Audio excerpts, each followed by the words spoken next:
Voyons d'abord le design complet du Galaxy S25 Ultra, y compris un aperçu détaillé de son dos. Nous connaissons également des détails sur son poids, son épaisseur, les améliorations apportées à l'appareil photo, en particulier pour l'enregistrement vidéo, le SOS par satellite et bien plus encore. Cette vidéo regorge de détails, alors plongeons-nous directement dedans. OnLeaks vient donc de révéler le design complet du S25 Ultra. Et surprise, surprise, il ressemble presque identique au S24 Ultra vu de l'arrière. Nous avons le même nombre de caméras dans la même disposition et honnêtement, je ne m'attendais à rien de différent. Samsung semble avoir atteint une limite de conception avec la configuration de la caméra. Contrairement à certains concurrents, ils n'utilisent pas d'îlot de caméra et changer le look maintenant signifierait probablement un retour à cet ancien style, ce qui, je pense, serait un pas en arrière. La conception de l'objectif individuel est toujours ma préférée, et bien que la conception soit subjective, je suis content que Samsung n'apporte pas de modifications inutiles ici, comme l'ajout d'un bouton d'appareil photo dédié juste parce qu'ils sont à court d'idées. Maintenant, si vous regardez de plus près, vous remarquerez peut-être que le design de l'anneau de l'appareil photo ressemble à celui que nous avons vu sur le Z Fold 6 avec ses rainures. Cependant, Ice Universe a rapidement souligné que le S25 Ultra n'aura pas ces rainures.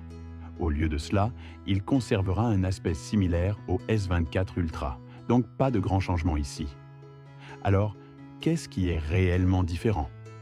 Pour commencer, les côtés du S25 Ultra sont désormais plats, tout comme le S24 Plus.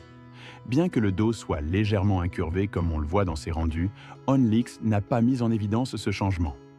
Les coins du téléphone ont également été chanfreinés, ce qui pourrait le rendre un peu plus confortable à tenir, même si je préfère personnellement le design plus carré des modèles précédents. Une chose qui se démarque cependant est la lunette. C'est le plus fin jamais vu sur un smartphone, encore plus fin que le dernier iPhone 16 Pro Max. Et c'est un design assez important.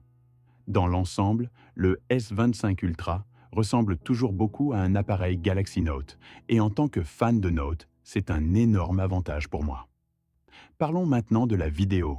Vous avez probablement entendu de nombreux critiques dire que les iPhones sont les rois de l'enregistrement vidéo, tandis que Samsung excelle dans la photographie. Je suis d'accord avec ça.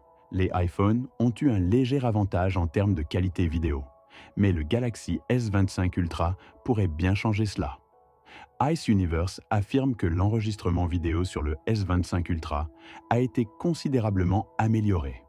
Et ce n'est pas seulement une rumeur, c'est confirmé. Si vous aimez prendre des vidéos comme moi, c'est une excellente nouvelle. Le téléphone utilisera toujours le même capteur principal de 200 mp, mais des optimisations logicielles et un processeur d'image amélioré sont à l'origine de ces mises à niveau vidéo. Tant que nous constatons des améliorations, je suis partant. En parlant d'amélioration, Ice Universe a également confirmé que l'appareil photo ultra large bénéficie d'une mise à niveau importante, passant de 12 mp à 50 mp. Une résolution plus élevée signifie que vous pourrez recadrer des prises de vue ultra larges sans perdre beaucoup de détails, ce qui est très pratique. De plus, davantage de mégapixels pourraient également améliorer les prises de vue macro et permettre l'enregistrement vidéo 8K. Mais c'est là que les choses deviennent un peu décevantes. Des rumeurs précédentes laissaient entendre que le S25 Ultra serait doté d'un téléobjectif 3 crises de 50 mp, mais ce n'est pas le cas. Au lieu de cela, Samsung s'en tient au même téléobjectif 3 crises de 10 mp qui existe depuis le S21 Ultra. En tant que personne qui aime prendre des photos 3 crises pour une composition parfaite, j'espérais vraiment une mise à niveau ici.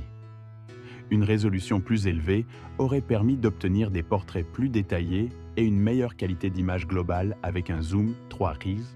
Je ne peux donc pas cacher ma déception. Un domaine dans lequel je suis impressionné est la réduction de poids. Nous savions qu'il serait plus léger que l'iPhone 16 Pro Max, mais nous savons maintenant qu'il ne pèse que 219 grammes. À titre de comparaison, le S24 Ultra pèse 233 grammes, soit une réduction de 14 grammes tout en conservant la même capacité de batterie. Pour mettre cela en perspective, l'iPhone 16 Pro Max est plus lourd avec 227 grammes. Mais attendez, il y a plus. C'est aussi le téléphone S Ultra le plus fin jamais conçu avec seulement 8,2 mm d'épaisseur, soit 0,4 mm de moins que le S24 Ultra. Compte tenu de la saturation des designs de smartphones, il s'agit d'un changement important. L'écran est un peu plus large, mais grâce aux bordures plus fines, le téléphone lui-même est plus étroit, ce qui devrait le rendre fantastique dans la main. Enfin, une excellente nouvelle pour ceux qui sont enthousiasmés par la communication par satellite. Le S25 Ultra a été certifié par le China Quality Center et il prendra officiellement en charge la communication par satellite. Le S24 Ultra était censé avoir cette fonctionnalité et avait même des modifications logicielles dans l'interface utilisateur pour l'accueillir, mais Samsung l'a retiré à la dernière minute. Heureusement, ce n'est pas le cas cette fois-ci.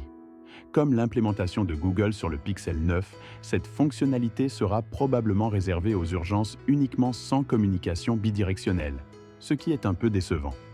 Google propose cette fonctionnalité gratuitement pendant 2 ans sur le Pixel 9.